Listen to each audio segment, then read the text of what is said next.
Are you confused by all the health advice out there? I know I am. One day it's keto, then it's vegan, then plant based. No, wait. Carnivore is the answer. Lift heavy, go for a walk, Pilates, hike a mountain, train like a Navy SEAL. I mean, it's like you're supposed to biohack, hormone panels, cold plunge, add salt, cut caffeine, track your sleep, eat more protein, or was it less? Oh my God.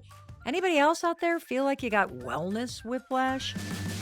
There are three health habits that move the needle more than anything else. That's what all 53 health, happiness, and medical experts agree on. Three. What are those three habits? Sleep? Nope. Drink more water? Nope. Diet? Nope. You got to buy some supplements or some fancy equipment? Nope. This episode is the health reset. No fluff, gimmicks, no shame, just a clear science-backed cheat sheet because this doesn't have to be complicated. You're about to hear the most compelling moments from four of those experts who summarize the three habits that everybody agrees on. The number one thing you have to do for better health, for longevity, for happiness, it's Hey, it's your friend Mel, and welcome to the Mel Robbins podcast. I am so excited that you're here with me right now. I am fired up for what we're going to talk about today because you know I love making things simple, and we're going to simplify health and wellness today with some world-renowned experts. And I also want to tell you, if you're a new listener, I just wanted to take a moment and welcome you personally to the Mel Robbins podcast family. I'm so glad you're here. And because you made the time to listen to this particular episode, here's what I already know about you, even though we may not have met in person yet. I know you're the kind of person who truly values your time because you've made the time to listen to something that could help you be healthier. I want you to have the cliff notes because the health information out there, it is so complicated. You think, I really want to feel better, but where do I even start? The one thing that I hear again and again and again from you and from your fellow listeners of this podcast is, okay, all of this is incredible and I feel a lot smarter, but I only have 24 hours in a day and I only have 20 minutes to truly prioritize for myself. What do I focus on, Mel? And that's why I did the hard work for you. I went back with my team and read through 53 podcast episode transcripts. 53. That means 53 conversations that I've had with world leading doctors, pioneering scientists, and researchers. I poured over their research, their tools, their advice. And after digging through all of this, something became very clear. Living a healthier life isn't complicated. There are three simple habits that make the biggest difference. Three small, science backed steps that are going to improve your health, boost your energy, and change how you feel. And I'm talking like immediately. And you're about to hear the most compelling moments from four of those experts who summarize the three habits that everybody agrees on. Just take a minute. If you had to guess, what are those three habits? Like, if you had to bottom line it, I was going to put you right on the spot right now. You're on the Mel Robbins podcast. What are those three habits? Sleep? Nope. Drink more water? Nope. Diet? Nope.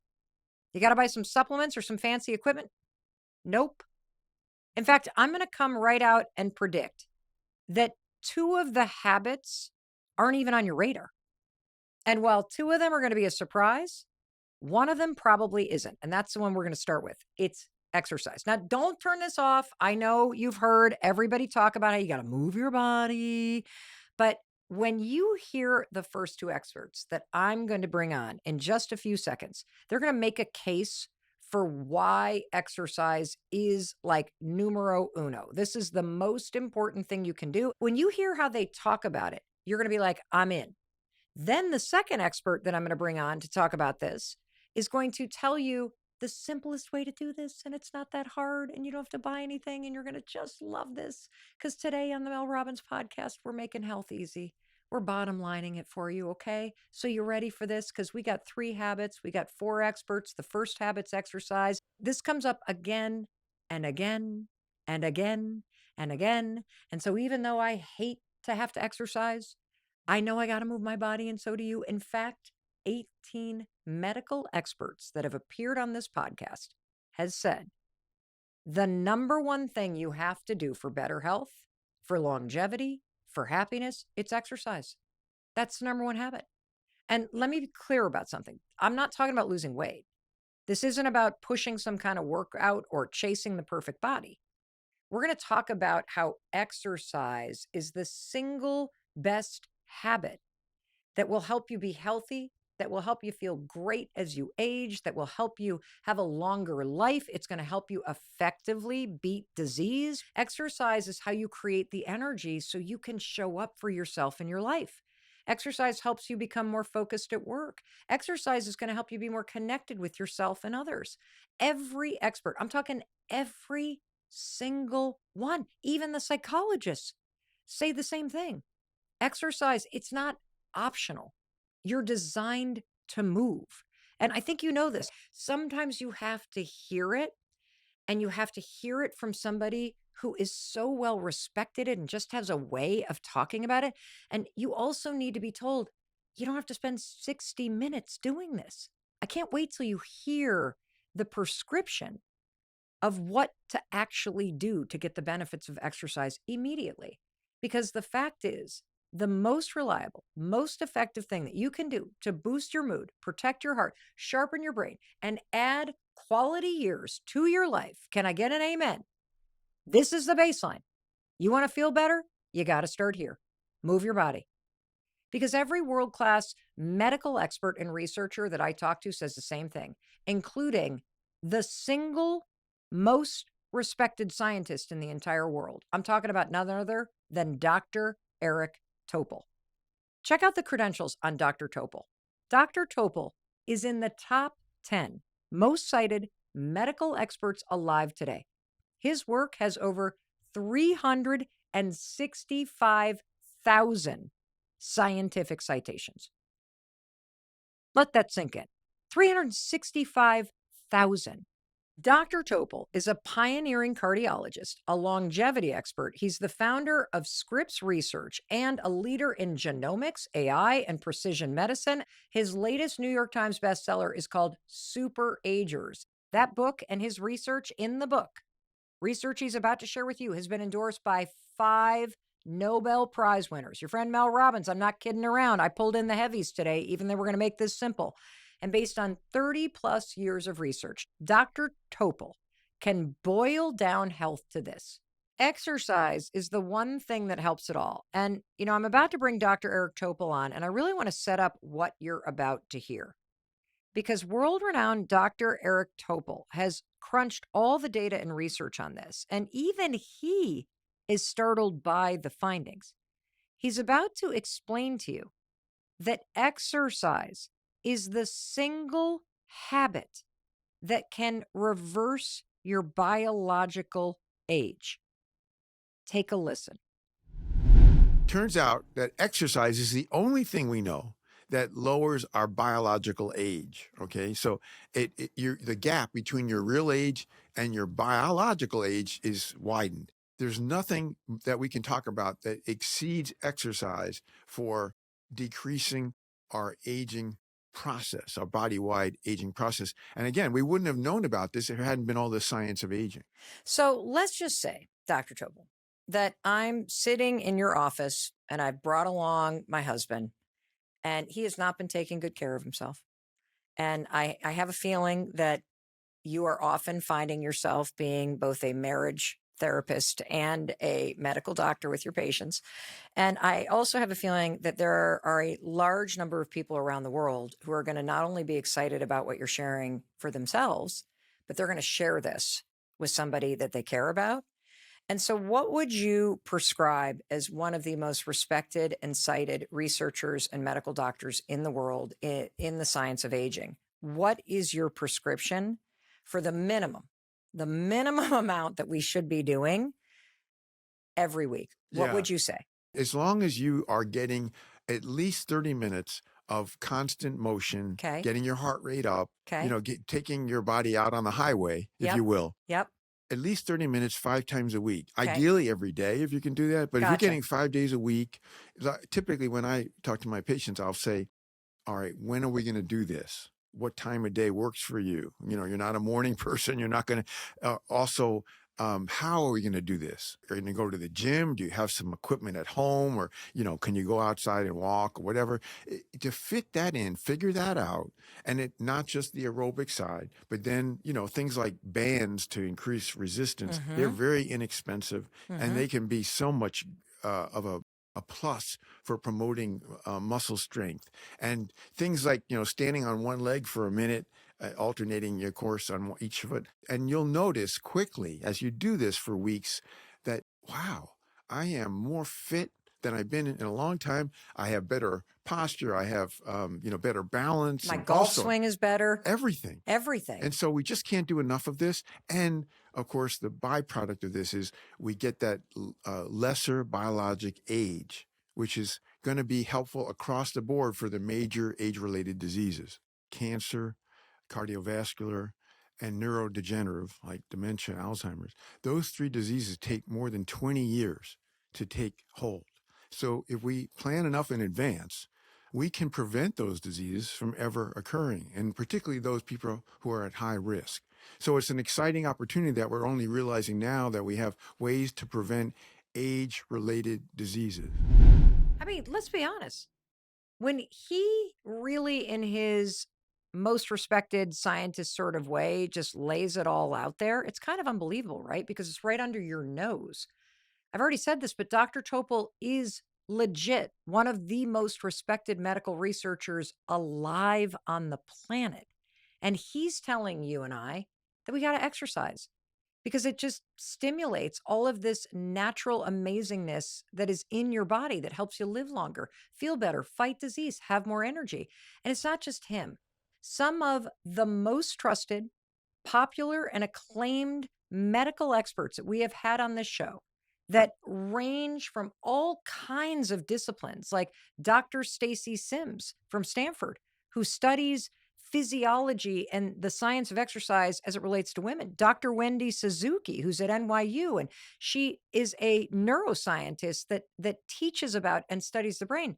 Dr. Rangan Chatterjee, who's UK's #1 doc. Dr. Gabrielle Lyon, who has a PhD and studies the physiology of muscle structure, which is the largest organ in your body. Dr. Mark Hyman, who's a renowned holistic health expert. OB-GYN, Dr. Jessica Shepard, and menopause expert, Dr. Mary Claire Haver, have also said the same thing too. #1 intervention, exercise. And here's what I really want to underscore for you. It doesn't have to be hard. Like, he didn't say you got to run a marathon. He didn't say you have to sign up for a gym membership or buy fancy leggings or jump into some trendy program. He didn't say you have to get a weighted vest or do some weird, like, warm-up routine. You can just walk. Just get moving. That's it. According to a recent Harvard Health study, the average person spends 10.4 hours a day sitting. That doesn't even include the 8 hours that hopefully you're laying on it because you're sleeping. And look, I get it. I'm not placing blame on you. This is one of those conversations where I'm kind of talking to myself here, and I'm talking to you while I'm talking to myself. But I sit when I work unless I'm on tour. I do have that problem too. I'm sitting too much. Well, here's what it tells me. If you have the chance to move, even if it's 15 minutes between meetings, even if it's getting up and taking a walk during your lunch break, move. Because it's not only going to give you more energy, it's going to make you feel better. It's going to improve your overall health. And according to what Dr. Topol shares, it reverses your biological age. Did you get that? I love that. Simply exercising reverses my biological age. What he's actually talking about is slowing down the aging process in your cells. I'll have some of that because that's kind of cool. I love that I can do that by moving my body rather than putting some substance in it to try to do that. And I love how Dr. Topol said, did you catch it when he said, you'll never be disappointed when you choose to exercise? It's so true. I say this to myself all the time. I never regret moving my body. You're never going to regret moving your body. It's so true. Why do we hate exercising so much? If the second that we're done with the walk, we're like, I'm so glad we went on that walk. The second that you decide to put on that streaming class, you're so happy when it's over. The second that you dance at the wedding, you're like, why don't I dance more often?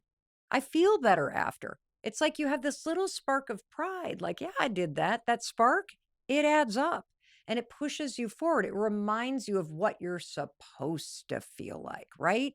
That's why it feels so good because you're like, oh, yeah, if I wasn't sitting on my ass 10.4 hours a day, this is what life would feel like. Well, Dr. Topol is here to tell you, you want to feel happier, you want to feel healthier, you want to live longer, you want to have more energy and more focus. Exercise. I know exactly what you're thinking. I bought in, Mel. I got to move my body, but let's just be honest with each other. I'm also confused about what I'm supposed to do when it comes to exercise. Pilates, yoga, resistance training. Am I doing HIIT classes? Am I skipping rope? Am I lifting weights? Am I stretching? Am I doing hot yoga, yin yoga? I don't know what to do. How long should I walk? It is so confusing. And this is what I love about our second medical expert that is going to weigh in on our number one habit, which is exercise. I absolutely love her because she is going to recommend a simple way for you to just start moving your body. These are the simple things to do. You can do it without any equipment. You don't have to spend any money. It doesn't matter if you're in shape or you're out of shape. You need to do these 3 things. And she's going to explain what they are. Who am I talking about? I'm talking about none other than Dr. Vonda Wright. Dr. Wright is a renowned, double board certified orthopedic surgeon. She specializes in hip preservation, musculoskeletal aging, and sports medicine. She's treated over 100,000 patients at the University of Pittsburgh. She was the medical director of the UPMC Sports Complex. She also ran some of their biggest research programs, including the Performance and Research Initiative for Masters Athletes. Dr. Vonda Wright is internationally recognized for her research on movement and longevity, and her work, it has deeply impacted how I think about my own body, and not just the importance of exercise, but the kind of exercise that matters, because her research proves something that most of us get wrong. Getting older doesn't mean getting weaker. It means getting smarter about how you move. See, there's a different possibility for how you can experience your life and your future and energy and what you can tap into if you not only exercise, but you think about exercise a different way. And even if you've let yourself go for years, even if you're listening to me right now and you're like, oh my God, Mel, I sit on my butt for 20 hours a day. Not 10.4 would be really good. I'm in the worst shape of my life, woman. Where do I even start? We're going to start with Dr. Vonda Wright. This is how you get back into shape. And this is how you keep yourself in good shape. And she's going to show you a simple science-backed protocol that will help your body function better and work for you. And she's going to give you a whole new way to see the intelligent, miraculous design of your body and how to leverage it for the rest of your life. You can get stronger. If you're in your 40s, 50s, 60s, heck, 70s, your muscles are designed to get stronger until the day you drop dead. Your body loves this. It knows how to do it. It responds to it. You can feel better at any age, no matter how young or old you are, no matter how fabulous or how flabulous you are right now, okay? Dr. Vonda Wright is with us, and she is about to tell you the simple way that you need to be moving your body, and you can start today. Check this out. If we were designed to sit still night and day, we would not be designed with our strongest muscles below our belly buttons. We would be sessile like a mushroom with this giant stalk and all the good stuff on top, right? But what does sessile mean? So, Jabba the Hutt had this, you remember from Star Of Wars, course. this guy in the bar? Yeah. Yes. Had this giant blubberous appendage he kind of laid on. Yes. Mushrooms have this giant stalk which doesn't go anywhere, right? So if we were meant to be immobile, we would have been designed like one of those two beings, but we were not. We were designed with the strongest muscles below our belly buttons. We have 2 legs. What is the first independent skill we ever learn? Walking. We need to be spending at least 3 hours a week walking, Okay. broken up into 45-minute sessions. So put on your favorite podcast, go learn all week, right? So that's go for a walk 4 times. At least 4 times a Okay. week, right? at a brisk pace, not so fast that you're out of breath, but not so slow that you can solve world peace in your conversation. A minimum of twice a week, we must learn to lift heavy. And listen, How heavy? yeah, I know.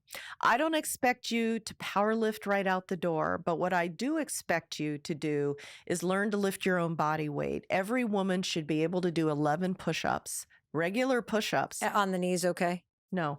Oh my God. But listen, you can build up to that. I used to teach classes at Pittsburgh called START, and I did it for 9 years. My starters started out with 51% body fat. They could not hold a plank and literally couldn't walk around the track. Over a 3-month period, we met with them twice a week. We did variety of weight-bearing exercises. They not only completed a 3.2-mile walk run, which was our goal, they could hold a plank for 2 minutes. Wow. I know. So 11 push-ups. 11 I got it. push-ups. Start on our knees, but we got to be able to get to 11 we have push-ups. to be able to get up. Upper Okay. body strength is critical for women. Got it. So we've got walking 4 times a week at a brisk pace. We have 11 push-ups. You got to be Well, able to lift your body weight. We have to start by learning to lift our body weight and progress until we can lift heavy. And listen, I have plenty of examples of women starting in their 60s. There's no age limit on this. So heavy is an individual thing, and it just is something we work towards.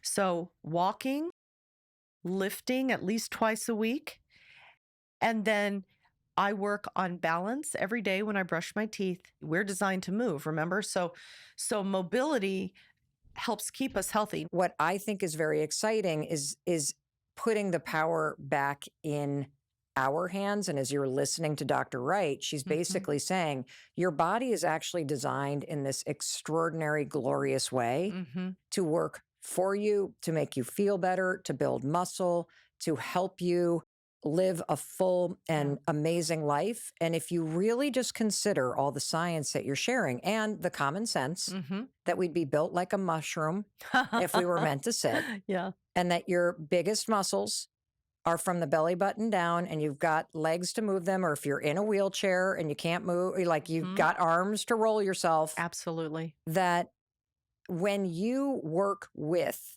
the intelligent design, the Yes. intelligent design works with you. Oh my gosh, I couldn't have said it better. What is Dr. Vonda's approach? Smart, simple, doable. And here's the thing that I love. 60,000 people have already tried this recommendation after she appeared on the podcast. And I know that because 60,000 people have made videos of themselves and posted it on social media doing one of Dr. Vonda's recommendations. What is the recommendation that people made 60,000 videos of themselves doing?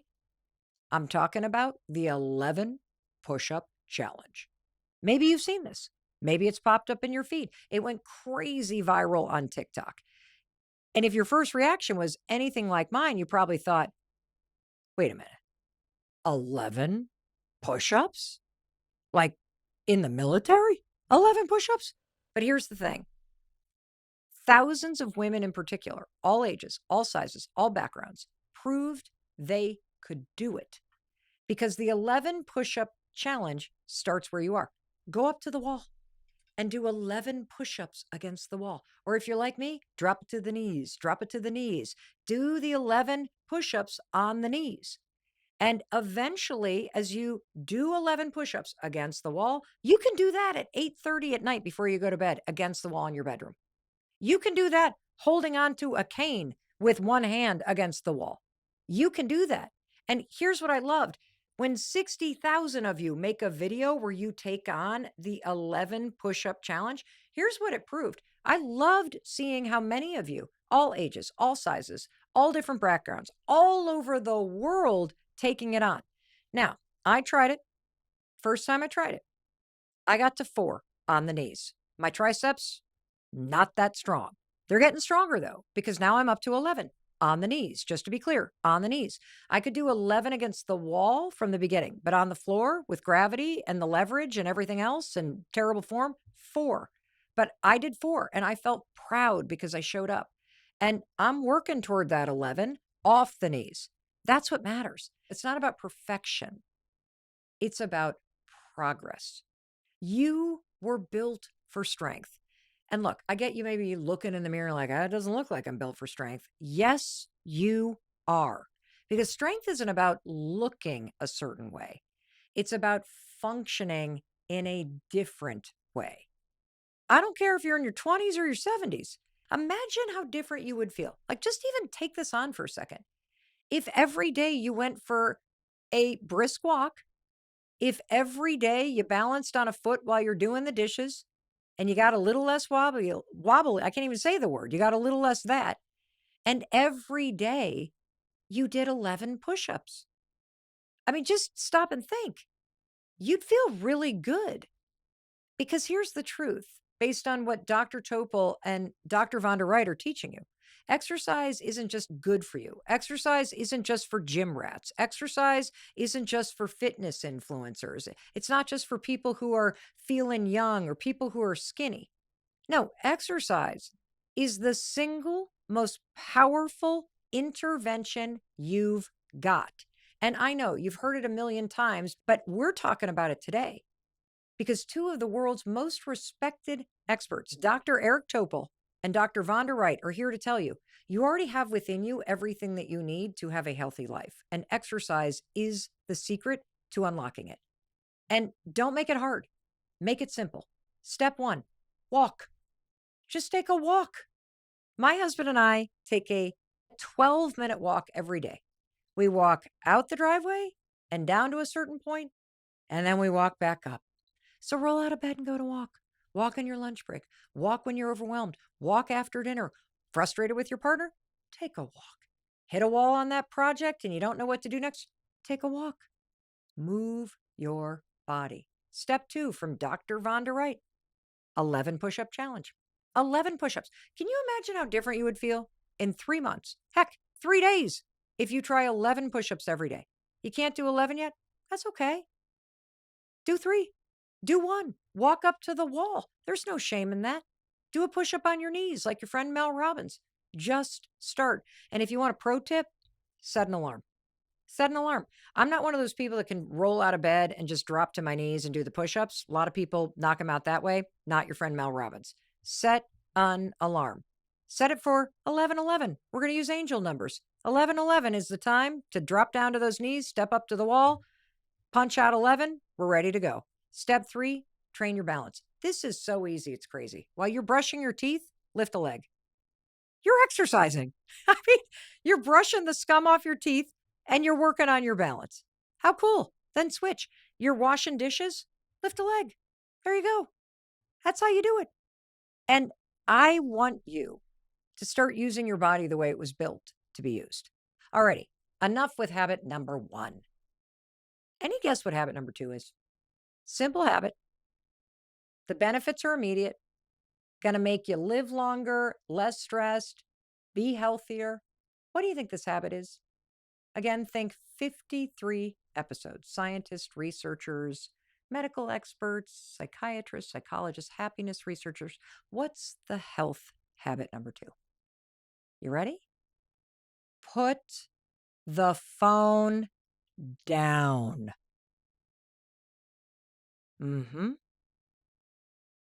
It's so obvious.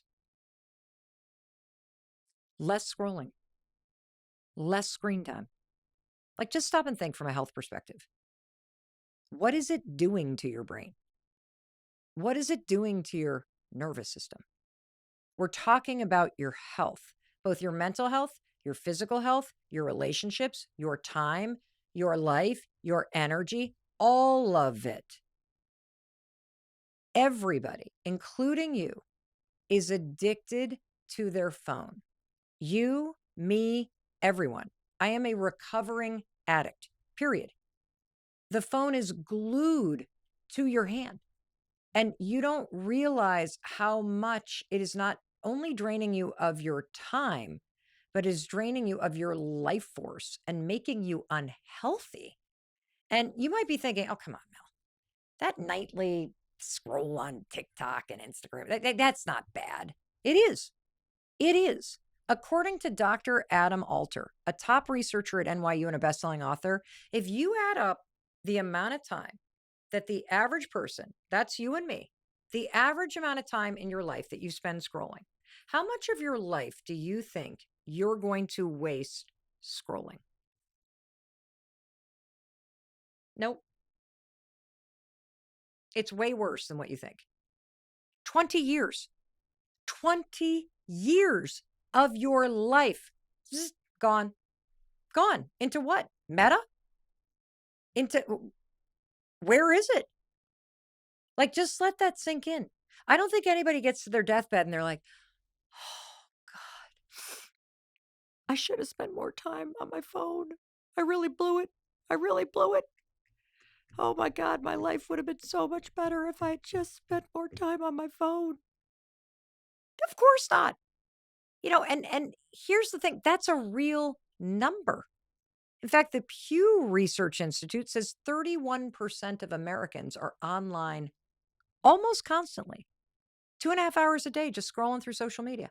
And over a full month every year, just flipping through content as if your time doesn't mean anything. And you wonder why you feel anxious, unfulfilled, disconnected. I used to feel that way too. You wonder why you feel lonely and you're surrounded by people. It's because you're in a relationship with your phone and you're pouring 20 years of your life into a screen. How is that healthy? Literally, how is that healthy? That's why the next health habit number 2, is not about cardio or macros or supplements or hydration. It's about presence. It's about waking the hell up and reclaiming your time and your attention and your peace of mind. And yes, your relationships. Because if your phone is always in your hand, your attention is in the phone. And if you've got kids at home this summer and the nagging's already started, right? You're the one doing the nagging. Get off the phone, turn the video game. Do you really need to play that video at full volume? And have you ever noticed when you're doing that, you've got your phone in your hand? I've said those things too. The truth is, I've been pointing fingers when I should have been holding up a mirror, because it's not just your kids' tech habits that are the problem, or your friends' tech habits, or your partner who plays video games, or any of it. This is my problem too. And this is your problem too. And the best part about this as a health habit is that you don't have to add anything. This is something to remove. And what do you get in return when you remove the phone from your hand? The health benefits are incredible and they're immediate.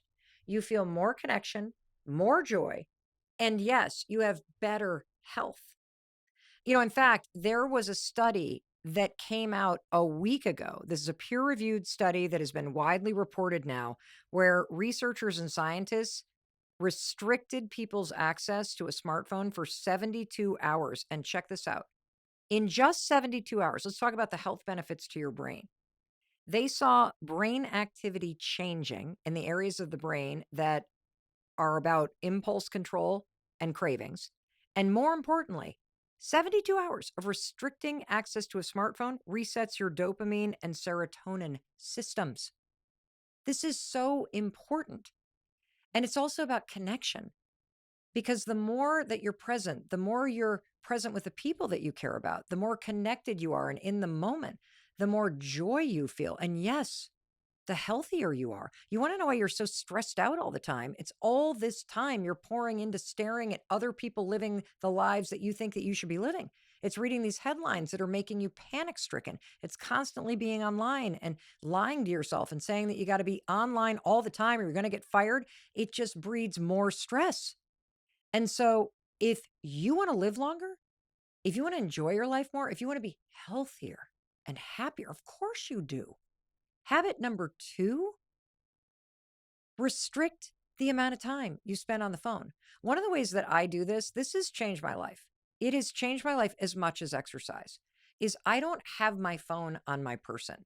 I know it sounds like a weird way to say it, but if I have my phone in my back pocket or it's on me, I will look at it. And people constantly tell me, I can never get a hold of you. Why didn't you respond to the email and the text? I'm like, because my phone's not on me. I am so much more present. I'm so much more less stressed out. It's like absolutely amazing. I cannot highlight this enough.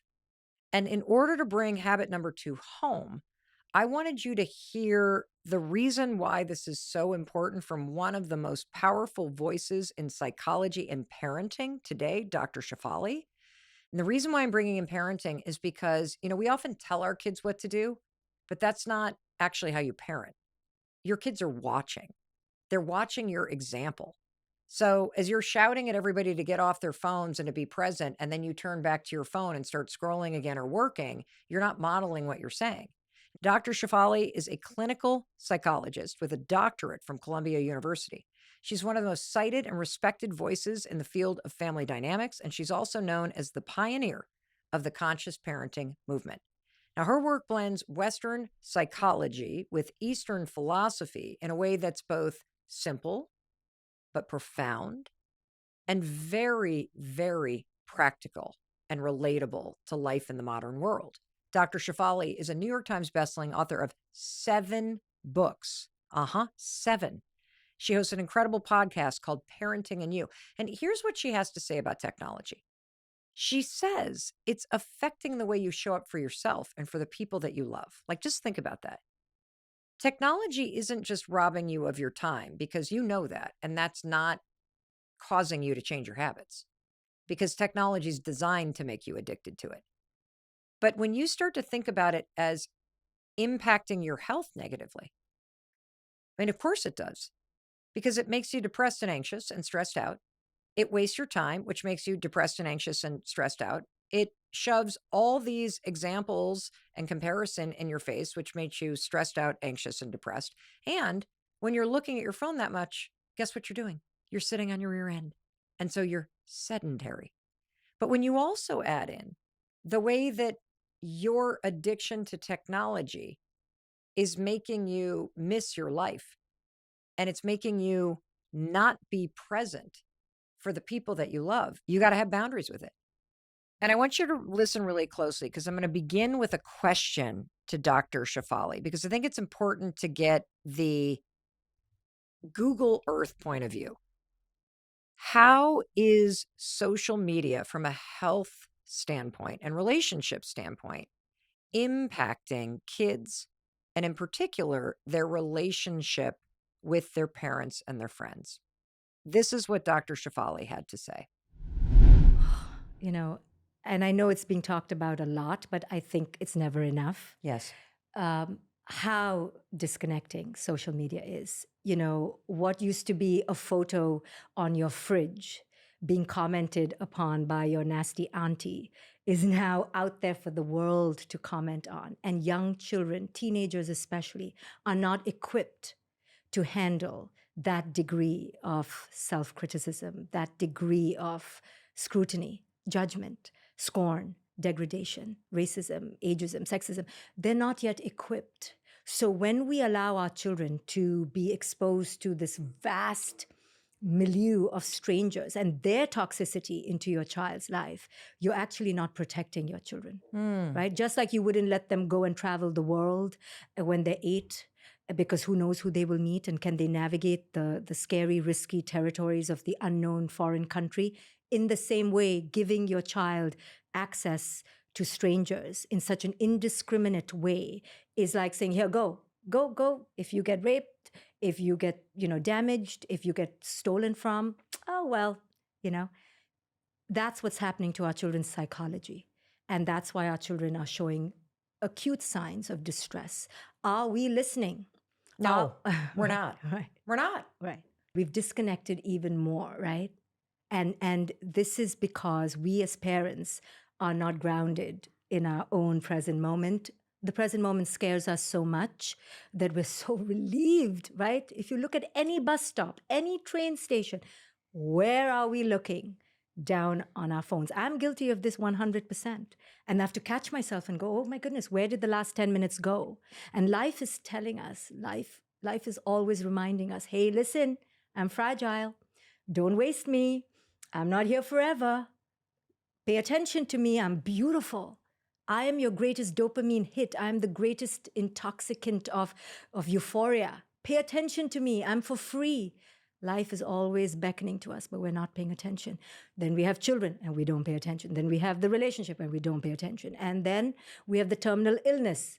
maybe then we'll pay attention. Well, the invitation today is to wake the hell up and start Yes. paying attention. Yes. So parents who are listening may be thinking, oh my goodness, I've missed it. I didn't know this. And they're sitting with regret or feeling blame and guilt and shame. Okay, I understand that. The reason you have guilt and shame is because you're missing the power of this message, which I'm about to say. It's not about the past anymore. So it's about the present moment, right? So now what do I do tomorrow or today with my child right here, right now? Well, we don't tell our child, you know what? I heard Dr. Shefali and Mel talk about the phone. Let's throw away our phones. You don't do that. You don't come attacking with your sermons and your lectures and your wisdom. You begin to show up with a curiosity about who it is they are. You begin to show up with this desire to know who it is they are as humans. No human, I believe, will turn away from another human who's genuinely curious about them. Show up as interested. Look at them as if they're the most amazing human being. Every single bud of a child will blossom into a flower under that gaze.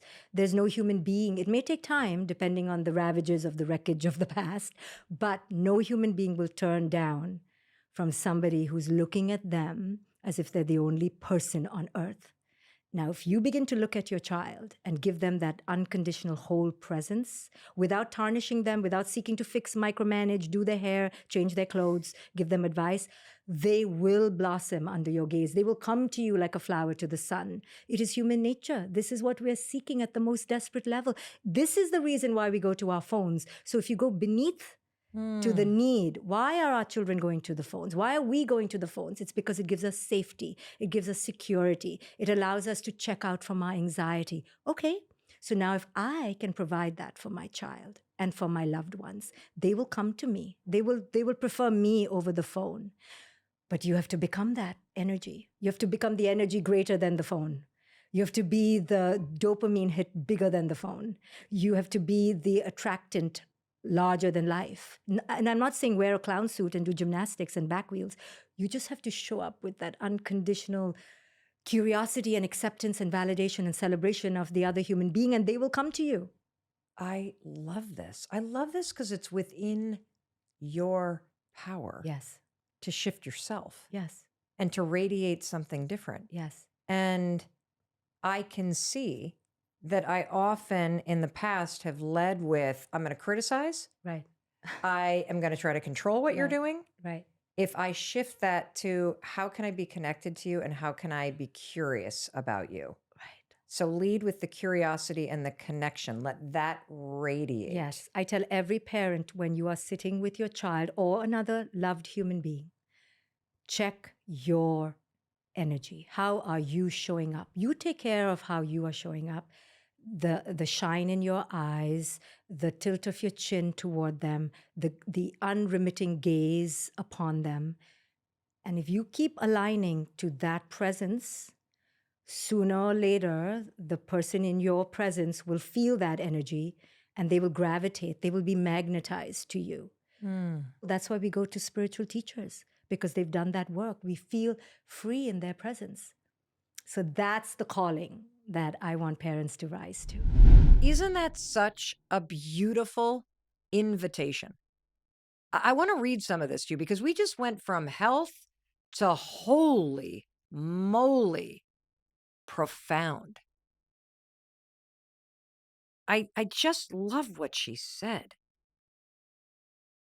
Because your phone is robbing you of this power that you've forgotten. She says, because we don't believe we have that inner power, we don't capitalize on it. See, here's why I think the phone is so damaging. It's not that you don't think you have that inner power. You have given that power to the phone. The phone has stolen your energy and your presence, and you don't even realize how valuable it is, how powerful you are. And Dr. Shefali said it best. I'm going to say it again because I want you to hear this. You have to become the energy greater than the phone. Just stop and think about that. Why are we giving that much power to some dumb device? This is habit number 2 Because when you create boundaries with your phone, you tap into this greater energy inside yourself. You become present to life itself instead of just throwing all this time away.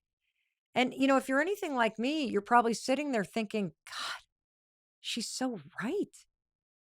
Why'd she have to hit me so deep with this? My God, I thought we were just going to get a lecture about not sleeping next to this thing. And she's talking about spiritual beings and transformation and holding energy and being a beacon.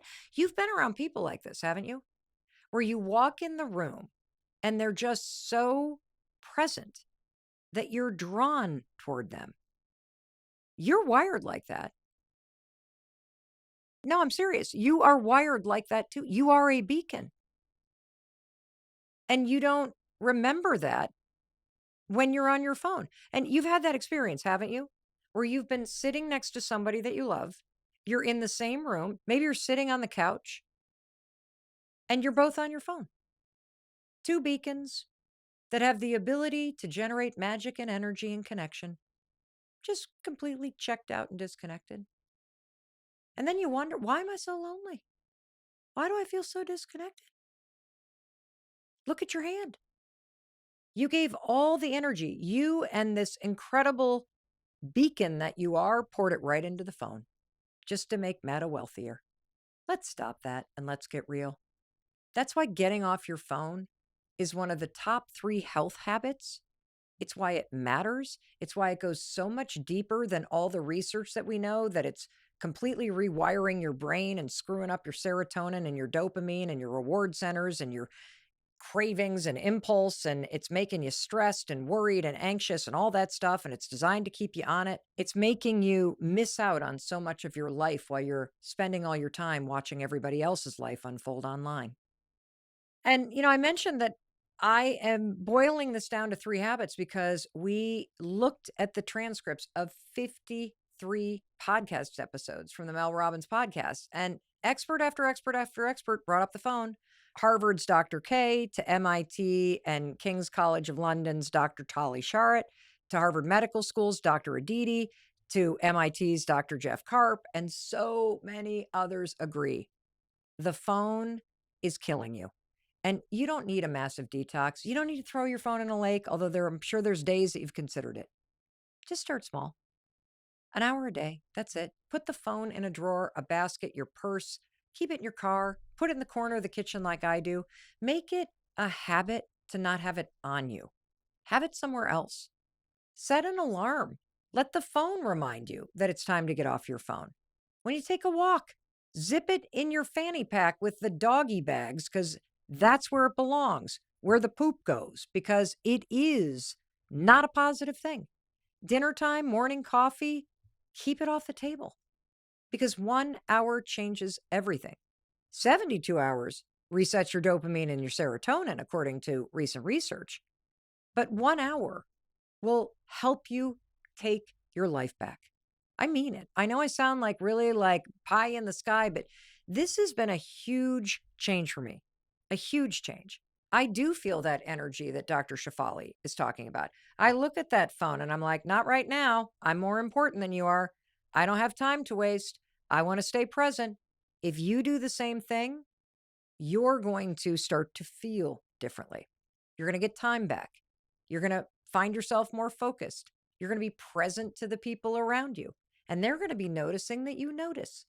And there's this really cool thing that Dr. Alter talked about, that you stretch time when you're not on your phone. It's called time dilation. Those moments where 5 minutes feel like 5 hours because you were present for it. Just think about that. When's the last time you spent 5 minutes with somebody that you care about and it felt like 5 hours? If you can even remember when that happened, I guarantee you, neither one of you were on your phone. That's the gift you can give yourself, and it doesn't cost a thing. So let's be really clear. Habit number 1, exercise. It is the number 1 health intervention that is designed to work with your body. Habit number 2, get off the damn phone, period. Get off it enough so that you feel more powerful than that stupid device. Get off that phone enough every day so that you start to reclaim your life and your power and be present for your life. I want to hammer home the third one because the third one is connected to the phone. And this is research that people brought up over and over and over and over and over again. And that's the importance of building connection and relationships with the people closest to you and even with total strangers. Because the third habit, this is a health habit, and it might surprise you, is prioritize and strengthen your relationships. And I know, just like the other two, it sounds obvious on its face. But the others went kind of deep, right? So hang with me for a minute.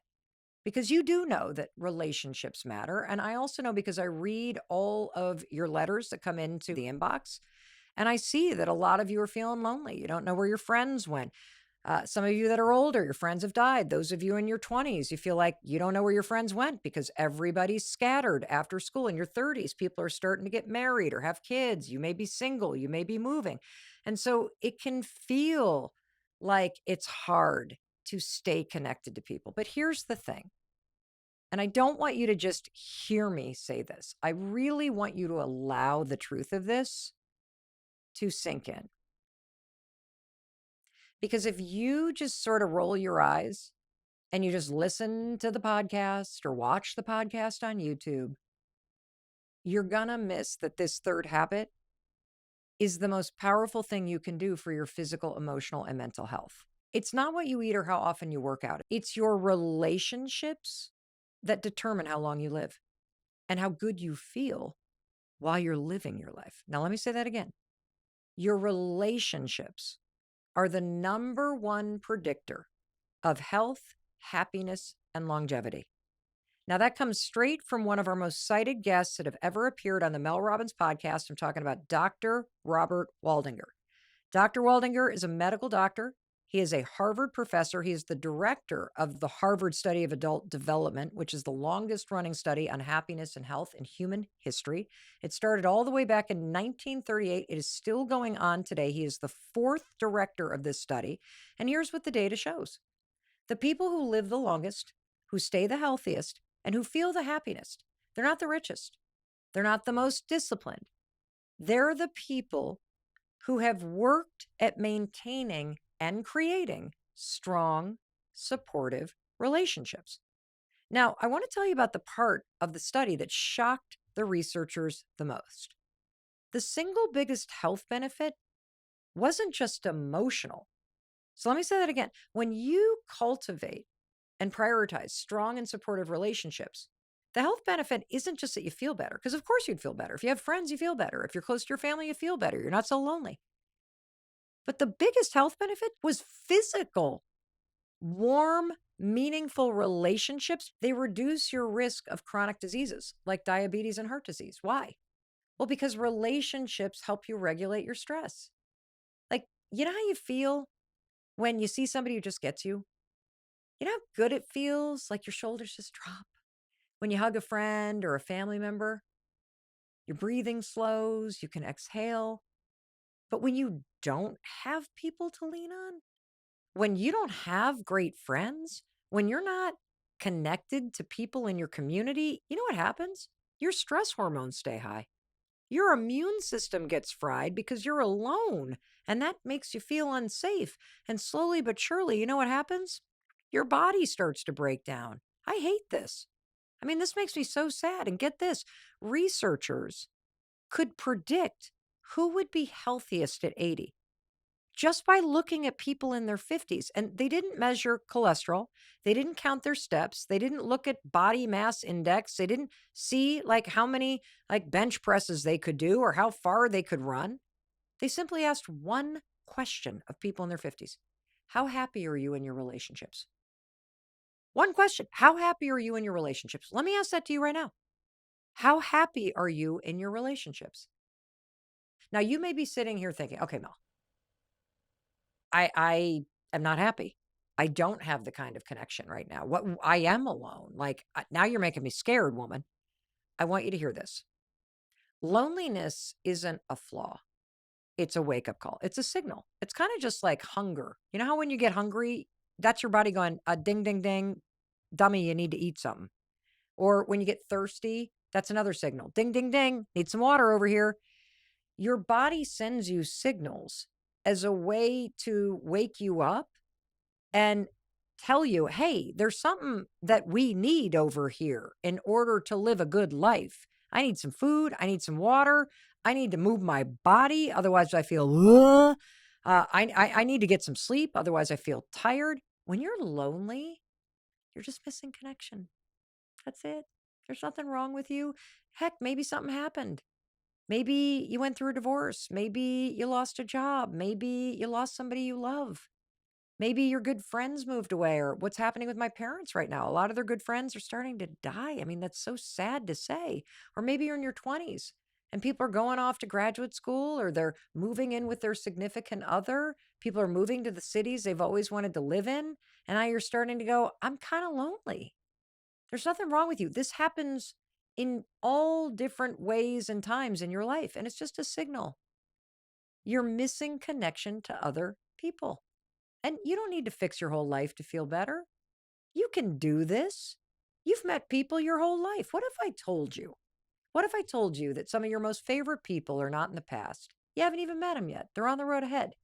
And if you're thinking, but how do I do? I'm not great at this. I'm old. I'm young. I'm in a new city. I don't know how to start over. I broke up and everybody sided with them. And now I'm alone and I don't know what to do. You're about to get an answer you're going to love. Okay. Yeah. I've called in a really incredible expert to help us with this last one, because once you know what you need to do and that you're not broken and that relationships really matter, they matter for your health, they matter for your happiness. And there's some simple things that you can do in order to build relationships when you feel lonely. And that insight is going to come from none other than Dr. Laurie Santos. Now, Dr. Laurie Santos is a Yale professor, a cognitive scientist. She is the host of the award-winning The Happiness Lab podcast. She's also the woman behind Yale's most popular class of all time. That class was called Psychology and the Good Life. And you deserve the good life. And part of the good life is having good relationships. And by having, you know what I mean? Creating them. You can create them.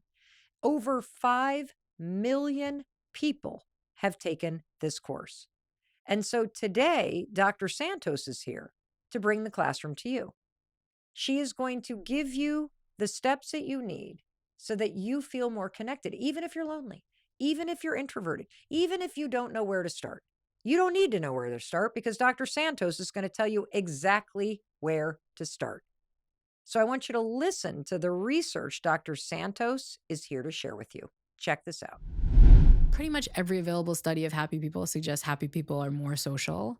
People who self-report being happier physically spend more time around other people, less time alone. And they also spend more time with their friends and family members. So they prioritize time not just with any old human bodies floating around there. They pick time with people they care about. And this seems to be true both for introverts and extroverts. Really? Yeah. So the key that other people matter for introverts and extroverts. This is some work by Nick Epley and his colleagues. He does these studies where he just like basically forces people to be a little bit more social than they normally would. So he walks up to people. He's at the University of Chicago, so he does this on the L train. Oh, I know this study where he forces people to talk to strangers on the train into work. Yeah, and just for a $5 Starbucks gift card, everybody's willing to do People this. sign up for that, to talk to a stranger? People will do anything for a $5 Starbucks gift card. It's really the engine of all social science research. Wow. People are like, I don't want to do that. It's like $5 Starbucks gift card. You're like, okay, fine, I'll talk to someone. Because that, and now notice my reaction. And as you're with Dr. Santos and I, you probably had the same reaction as you're listening to us. Like, I wouldn't want to, I wouldn't do that for a $5 Starbucks gift card. There's no way you would talk to, I mean, like, you just got to talk to some rando person on your But I commuter think the train. important thing here is that our reaction That's right. is that this is not going to be fun. Correct. And our reaction is so much so, I don't want a gift card to do that. Yeah. And so we all would go into that situation and say, ooh. Right.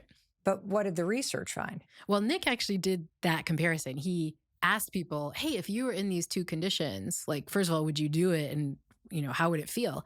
And people said exactly what you're saying, Mel, and what I'm sure if you're listening, the person listening right now is thinking, right, was like, no, I don't want to do that. It would feel terrible. Not just it would feel neutral, but it would feel actively awkward or yucky or whatever. And what he finds is that it's just the opposite. People who spend their train ride talking to a stranger experience positive emotion. They feel more energized. They feel less lonely.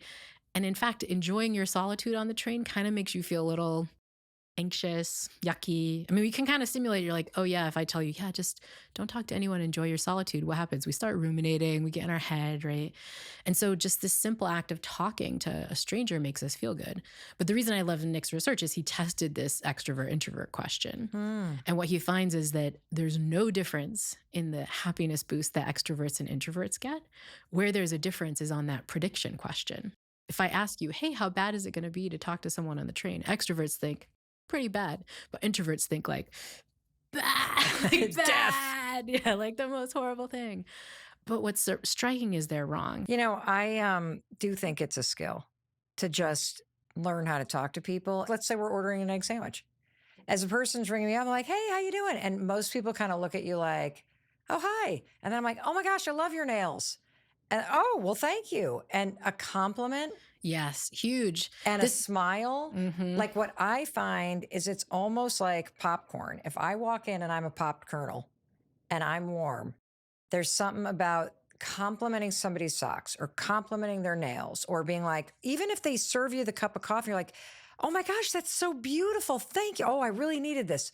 There's something about your warmth that always gets returned. And then I feel lifted by that interaction. And it helps me. Yeah. And this was something that Nick Epley said on my podcast. He said, look, Lori, nobody waves, but everybody waves back. Like if somebody waves at you, you're going to wave back, right? And then that just kind of gets the social connection off the ground. And for both individuals, it winds up feeling better. I could listen to Dr. Santos all day, and I want to just hover on the big takeaway here, and then we're going to unpack it together, okay? And that is nobody waves. It's so true. But everyone waves back. In order to implement this third habit, be the person who waves. And I want to give you some examples of how to do this, because when you're really lonely and you're either starting a new chapter or you feel like you have no idea where all your friends went and you're starting from zero, that kind of advice can make you go, be the one who waves? Seriously? So I want to dig into this more because I wrote about this very fact in the Let Them Theory book. See, when I was in my early 50s, my husband and I moved from a place that we had lived for 26 years to a tiny town of 3,000 people. I didn't know anyone my age. I was lonely. And even when you move somewhere that you want to move, when you get there, you realize, oh my God, I don't have any friends. And boy, your health is going to get impacted because you're going to feel sad and you're going to feel lonely and you're going to feel very stressed out about it. And so this is really important. So how do you implement be the person who waves first? So one way you wave first, Dr. Santos just talked about, compliment people everywhere you go. This is the easiest way to strike up a conversation. This is what I did when I moved and had to create all new friendships in my early 50s. People love to be complimented because they feel seen and appreciated. It is a foolproof way to break the ice with someone without feeling weird. Second, once you got that, be curious. Ask them what they're reading. Ask them what they ordered. People love to talk about themselves. And even if it doesn't go any further than the other person saying, thank you for the compliment, you get points for being the person who goes first. 3, smile and say hello to anyone and everyone you pass or meet. Be warm and approachable. It's a skill. And if you practice this, it becomes a way of life. And when you move through life with this welcoming spirit, I wave first, life opens up to you. Be the person who waves first. How many times do you wait for the other person to send the text, to make the plan? I know I used to do that, to say hello. How about you take this conversation today as a sign that it's time for you to make the first move? It's time for you to prioritize your relationships because the science is clear. People who spend more time with other people, friends, family, even just the people you say hello to at the coffee shop, they're not just happier, they're healthier too. Get off social media, choose connection when it counts. Stop waiting for everybody else to go first and just become the person who waves. Because those tiny moments of connection, they add up. They matter. They matter a lot. And how reassuring is it to know that the number one predictor of your health and well being isn't whether or not you stick to the diet or you wear a certain pant size or you keep up with the latest workout, but it's how you connect with the people who are already around you. So I promise that we are going to make this simple. So let's bring this home and just bottom line this. You want to feel better? Then do these three things because 53 different experts all agree these are the biggest bang for your buck. Move your body, get off your phone, and make your relationships a priority. That's it. These three habits, every single expert from Harvard researchers to Yale professors to doctors all over the world to people crunching the data in the science labs, they all agree. You don't have to download another app. You don't need some complicated routine. You don't need to buy any equipment. Just use your body the way it was built to move. And your body will be like, oh, thank you. Thank you for this. I've been waiting for you to balance. I've been waiting for you to walk. I have been waiting for you to step up to that wall and do those 11 push-ups a day. Thank you for recognizing that I got more that I'd like to do on this time here on earth than sit on my rear end and turn into a mushroom. Second thing, get off the phone. Come on now. You are so much more powerful. You are a beacon. You're built to be present. You have so much energy. Stop wasting it by staring at the phone. Stick it in the corner, remove yourself from it, and take back control of your life. And finally, take your relationship seriously. Reconnect with old friends. Be the first one to wave. Be kind and warm to everybody. Stop waiting for other people to make the plans and start being proactive about making the plans. Reach out not because you expect an invitation back, but because you know it matters. Your relationships do matter, and you deserve all the benefits that come from feeling like you have prioritized strengthening them and creating them where you are right now. But mostly, don't overthink this. I did all the hard work for you. I simplified this just like I said I would. This is your health reset.